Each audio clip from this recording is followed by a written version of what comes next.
What's your favorite sushi? California rolls, and I'm very, very hungry now, so I know what I'm doing at 2:30, and I know at 3:15 you'll be having ice cream.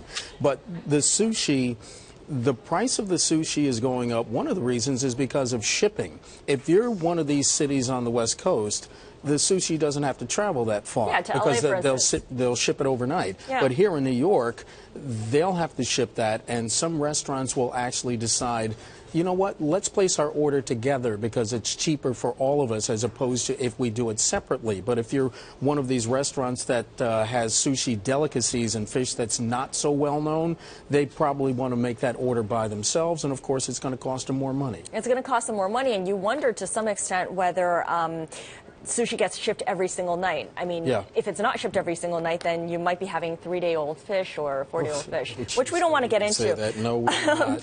The average price in sushi in all cities rose just 2.2% the past year, which actually is a little bit behind inflation. So yeah. I was thinking the yen must be part of that as well, because the Absolutely. yen means fish prices are kept a little bit lower than they might otherwise be. You know what? When I was told about this story, there's a couple of indexes here. The Sushinomics Cost of Living Index in 28 cities. You can't make this up. Top of New York, Los Angeles, San Francisco, Seattle, Miami are the top 5. There you see the Cost of Living Index. And there's also the Sushinomics Premium Price Index in 30 cities, and their high-end rankings. sushi? Yeah, wow. Look at that. Greenwich, L.A., Minneapolis, St. Paul, Dallas, and Boston. Greenwich, Connecticut makes sense. That absolutely makes sense because it's one of the highest income areas in the United States per capita, so you figure they're going to pay a lot for sushi there. But in our story on Bloomberg.com by Claire Boston and Wei Lu, what they point out is that